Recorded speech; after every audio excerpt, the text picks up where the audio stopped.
Ya halo, kembali lagi bersama aku di channel Wes Production. Dan kali ini seperti biasa aku bakalan membuat review anime terhadap anime yang aku tonton di musim summer 2023, yang bisa dibilang ini merupakan anime yang cukup spesial ya bagi aku di musim summer 2023 kemarin, yang berjudul Nanatsu no Makenga Yaesuru, atau judul bahasa Inggrisnya The Reign of Seven Spell Blade. Jadi anime ini anime fantasi, dan studio yang mengerjakan anime ini sendiri adalah studio JJ Staff.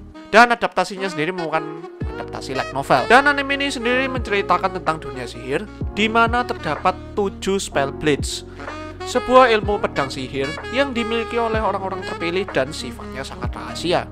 Anime ini sendiri berfokus pada seorang main karakter, yaitu Horn Oliver, seorang siswa tahun pertama di Akademi Sihir Kimberly, sebuah akademi sihir yang penuh dengan sejarah kelam dan berbagai jejak misterius. Dia pun tertarik dengan seorang wanita yang bernama Hibiya Nanao, seorang samurai yang diundang khusus dalam Akademi Kimberly ini. Bersama Nanao, mereka berdua akan mengungkap semua sisi buruk dari Akademi Kimberly ini.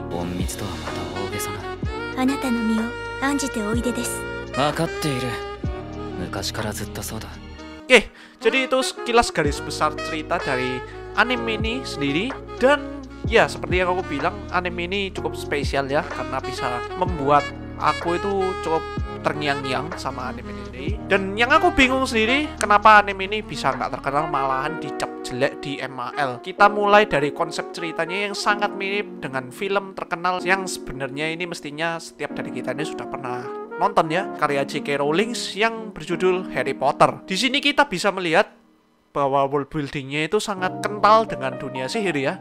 Kita bisa melihatnya dengan berbagai detail, mulai dari kayak kostum yang sangat relate dengan penyihir yang bentuknya jubah-jubah penyihir, penamaan kekuatan sihir dengan nama Latin, dan diisi dengan style yang cukup berbeda, yaitu ilmu pedang sihir. Dan tentunya dunia sihir tidak luput dari sebuah tongkat sihir. Ceritanya sendiri aku bisa bilang sangat berprogres, dimulai dari pengenalannya, apa saja yang terjadi dalam series tersebut, sampai ke konflik utamanya dapat banget. Bahkan aku bisa ngomong plot twistnya itu cukup dalam lah dalam anime ini sendiri. Anime ini sendiri juga berhasil membuatku terjun dalam ceritanya, dimana aku selalu dibuat penasaran dengan apa yang akan terjadi di episode selanjutnya. Yang menjadi titik kelemahan dalam anime ini sendiri bisa dibilang alurnya, yang mungkin beberapa dari kalian ngomong bahwa anime ini terlalu cepat, tapi bagiku ini agak lambat ya, karena memang dari anime ini sendiri karakter trope-nya itu sangat banyak dan world buildingnya itu cukup kompleks. Bahkan background cerita dari berbagai set karakter itu cukup kompleks, tapi gak kalah seru sebenarnya dari cerita main karakternya sendiri. Soal karakterisasi, aku ya cukup suka ya dengan Hibiya Nanao dan Horn Oliver ini memiliki background cerita yang bisa dibilang cukup berbeda, tapi bisa dibilang cukup menggugah kita dalam mendalami kedua karakter ini. Begitu juga dengan beberapa karakter support lainnya, seperti yang aku jelasin. Ini anime kompleks banget dari segi world building dan segi karakterisasinya. Dan untuk developmentnya sendiri cukup terdevelop dengan baik dan tidak terlalu dipercepat gimana gitu ya. Beralih ke seiyuu di sini untuk main karakternya, yaitu Horn Oliver diisi oleh Tamaru Atsushi, dan Hibiya Nanao ini diisi oleh Yuka Nukui. Ya, dua seiyuu ini cukup senior setelah aku lihat di My Anime List, kalian bisa cek sendiri.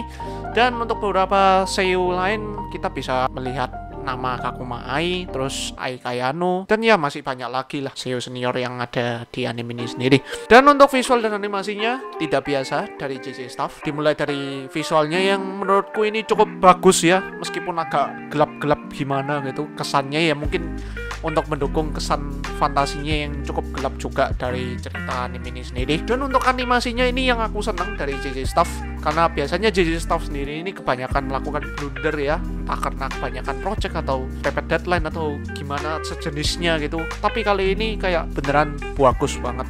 Kayak dari animasinya gitu kita bisa melihat animasi karakter yang sangat stabil, dan terus animasi fighting yang bisa dibilang cukup keren untuk standar anime fantasi yang fungsinya itu cuma promotional purpose only, buat promosi light novel atau manganya doang atau sejenis gitu. Ini cukup keren dari segi animasi. Apakah mungkin ada tanda-tanda bakalan dapat season 2? Aku gak tahu. Dan untuk musiknya sendiri, BGM yang dipakai ini, ketika aku sendiri mendengarkan background musik dari anime ini sendiri, itu vibe dunia sihirnya itu dapat banget dari anime ini sendiri. Dan untuk opening dan ending ini enak banget. Dari openingnya sendiri yang dibawakan oleh Sachizumugi ini yang berkolaborasi dengan Kujira Yumemi. Dan endingnya sendiri dibawakan oleh Mion Yano. Ini openingnya enak banget, kesan dunia sihirnya itu dapat banget, dan untuk ending songnya juga cukup enak didengar. Untuk visual dan animasi openingnya sendiri ini cukup bagus ya, terutama di openingnya ini kita bisa melihat beberapa animasi yang di flexing dari anime ini sendiri. Dan untuk visual animasi endingnya sendiri ya cukup puas lah ya, seperti ending anime pada umumnya sih sebenarnya.